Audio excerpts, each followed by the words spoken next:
안녕하세요. 김민중 변호사입니다. 분양계약 해제 취소 소송과 관련해서 매우 중요한 판례가 나와서 소개해드리고자 합니다. 중요한 내용이니까 꼭 끝까지 한번 시청을 해보세요.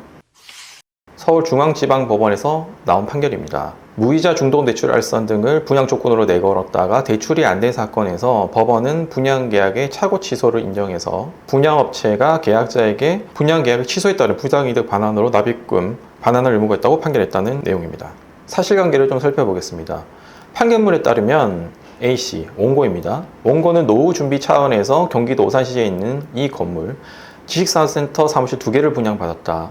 그리고 B 회사는 시행사인데요. 매도인 겸 시행수탁자이고 B 회사는 분양 대행사를 선정해서 분양을 시작했습니다. 그래서 원고 A씨는 2021년 3월에 분양 대행사 직원 G로부터 홍보 전화를 받고 모델하우스를 방문해서 설명을 들었습니다. 그렇게 설명을 듣고 계약을 체결하게 됐는데요. 그 분양대행사 직원이 뭐라고 얘기를 했냐면 분양 대금은 계약금 10%, 중도금 50%, 잔금 40%로 구성이 된다. 계약금은 자기 자금으로 잔압을 해야 되는데 중도금은 시행사와 계약이 체결된 은행에서 대출을 받도록 알선해주고 있기 때문에 그리고 대출 이자도 입주 지정 기간 전까지는 시행 위탁사에서 대신 납부해주기 때문에 무이자로 이자를 지원해준다는 거죠. 그래서 입주 지정 기간 전까지는 돈이 추가로 들어갈 것이 없다. 이렇게 분명히 얘기했을 겁니다.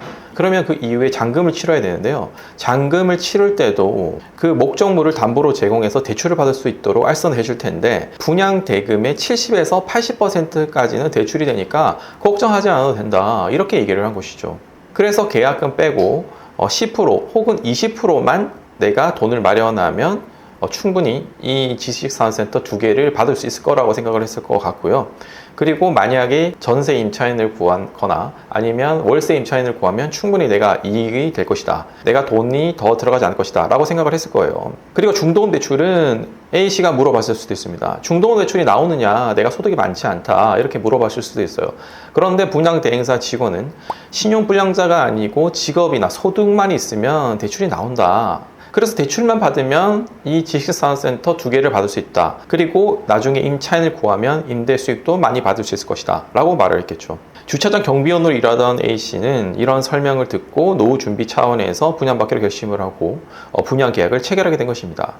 분양 계약을 체결했으니 이제 중도금 대출을 받아야 될 거 아니에요. 중도금 대출을 받기 위해서 서류를 막 제출하게 됩니다. 이직증명서도 발급받아주고 여러 가지 이런 내 신용에 대한 서류를 제출을 했겠죠. 그리고 분양 대금에 대한 부가세를 환급받기 위해서는 사업자 등록증을 내야 된다 라고 말을 해서 2개의 사업자 등록증까지 발급받게 됩니다. 1개 호실당 1개의 사업자를 등록하게 돼 있어요. 그래서 2개의 사업자를 등록하게 될 것이죠. 그래서 부가세도 환급받았을 겁니다. 그런데 중도금 대출을 받기 위해서 진행을 하다 보니까 중도금대출은행에서 중도금 대출 안 됩니다 라고 한 겁니다. 그래서 왜 안 되냐라고 확인을 해보니 중도금대출은행은 시행 위탁사와 대출 협약을 맺었는데 그 대출 협약상에 대출 한도가 소진돼서 더 이상 대출이 나오지 않는다 라고 대답을 한 것이에요. 그래서 시행 위탁자는 그러면 내가 다른 중도금대출은행을 찾아서 알선해서 중도를 받게 해주겠다 라고 다시 신청을 했는데 또 대출 한도가 소진됐다는 이유로 대출이 거절된 것입니다. 그러니까 분양 대행사 직원은 그러면 명의를 좀 바꿔보자. 고령이셔서 중도금 대출이 안 나올 수도 있으니 A씨의 딸로 변경해서 중도금 대출 신청을 다시 해보자 라고 제안을 한 거고 A씨의 딸은 이건 허위 가정 광고로 속인 거 아니냐. 나이가 많은 아버지를 속여서 계약 체결을 한 것이다 라고 하면서 거부를 한 것입니다. 그리고 전매를 알선을 해서 전매 시도도 해봤는데 다 실패가 된 거예요. 아무도 전매 받기를 원하지 않아요. 지금 상황에서는. 결국 중도금 대출이 되지 않았어요. 중도금 대출이 되지 않았는데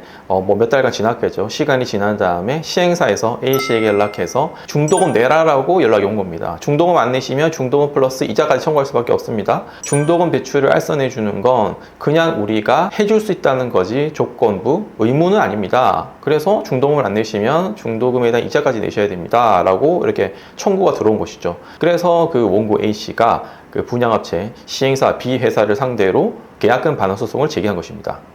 서울지방법원은 원고 전부 승소 판결을 했습니다. 법원은 원고는 매매계약 체결 고령자로서 자금 조달 능력이 부족했다. 원고는 70세였잖아요. 70세면 중도금을 스스로 마련하기도 그리고 잔금을 마련하기도 쉽지 않고요. 이러한 사정을 계약 체결 당시에 분명히 얘기를 했을 거예요. 난 나이도 많고 가진 돈도 없다. 난 대출이 안 나오면 이거 분양받지 못한다. 정말 내가 소득이 별로 없는데 중도금 대출이 나오는 곳이 맞느냐? 이렇게 물어봤을 거고요. 나온다. 직업만 있으면 나옵니다. 이렇게 했을 거고, 잔금도 70%, 80% 대출 나옵니다. 라고 했겠죠. 그러니 내가 돈이 없지만 대출을 받아서 대출 이자만 내면 이 두 개의 호시를 받을 수 있을 거라 생각을 하고 계약을 체결한 거겠죠. 법원도 그렇게 판결을 한 겁니다. 그래서 원고는 매매계약 체결 고령자로서 자금 조달 능력이 부족했는데 50%나 되는 중도금을 무이자로 대출 알선해주고, 건물 완공 시에 담보대출로 전환해서 분양대금의 70에서 80%나 되는 대출이 된다는 분양대행사 직원의 설명을 듣고 계약을 체결하게 된 것이다. 그리고 이러한 무이자, 중도금 대출 및 잔금, 담보전환 대출 안내는 분양대행사 직원이 원고에게 분양을 권유하면서 자금 조달 방법으로 설명한 것일 뿐만 아니라, 구도로도 설명을 했을 뿐만 아니라 분양계약 당시에 별도로 작성한 계약자 유의사항 확인서에도 기재되어 있는 내용이다. 그래서 중도금 대출은 의사표시의 내용을 이루고 있었기 때문에 계약에 포함되어야 되고 중도금 대출은 중요한 조건이 되었다라고 판단을 한 것이죠.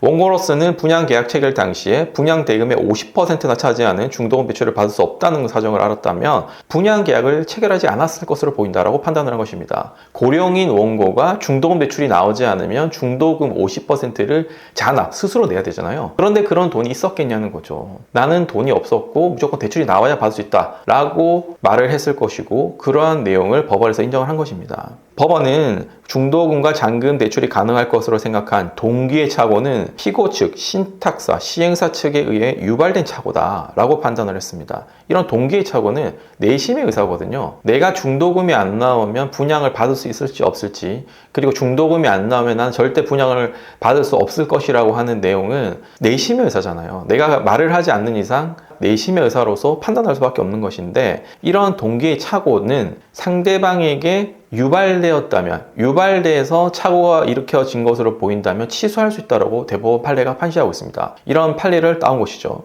그래서 중도금과 잔금 대출이 가능할 것으로 생각한 이 동기의 착오는 시행사, 신탁사 측에 의해서 유발된 착오다. 그리고 법률행위의 내용의 중요한 부분에 관한 착오다. 그래서 분양계약을 착오 취소를 할 수 있다라고 인정을 한 것이고요. 나중에 원고가 피고에게 조정 신청을 먼저 했나 봐요. 조정 신청서의 부본이 피고에게 송달된 날에 적법하게 취소됐다고 판시를 할 것입니다. 이번 사건을 정리하자면, 분양계약을 체결을 하면서 중도금 대출을 받기로 했고, 중도금을 알선해 주기로 했고, 이자를 무이자로 지원해 주기로 했다. 그리고 잔금도 알선해 주기로 했고 70에서 80%의 잔금 대출이 나온다고 설명을 했는데, 이것이 사실과 달랐고요. 원고는 중도금과 잔금이 나오지 않았다면 분양계약을 체결하지 않았을 것이다 라고 인정을 받아서 승소한 판례입니다. 저희가 분양계약 해제 취소 사건을 많이 하는데요, 중도금 대출이 실제 이루어지지 않는 경우들이 덜어 있습니다.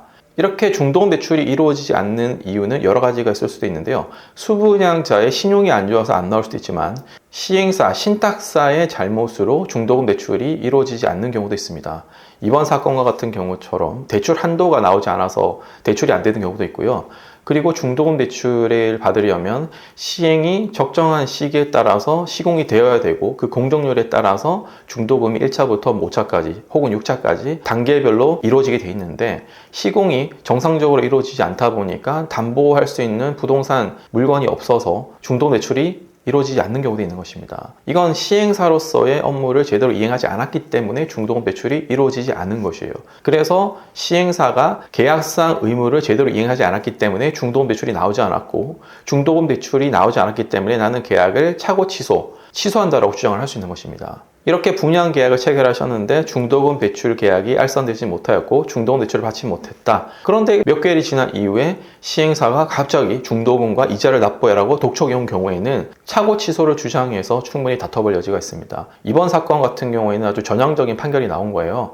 우리가 분양계약 약정서를 보면 수분양자에게 다 불리하게만 되어 있습니다. 수분양자에게 유리한 규정은 몇 개 없어요. 그런데 분양계약서에 적혀있지 않더라도 이러한 증거들과 정황들이 있으면 계약에 편입시켜서 중요한 조건이 될 수 있다는 것이고요. 혹시 이러한 사항과 유사하게 중도금 대출이 이루어지지 않았고 몇 개월이 지난 상태에서 시행사, 신탁사로부터 중도금 또는 잔금을 지급하라라고 하는 독촉을 받고 계신 분들은 이 판례를 유념하셔서 한번 취소 소송을 제기해 보시는 것도 방법이 될 수 있습니다.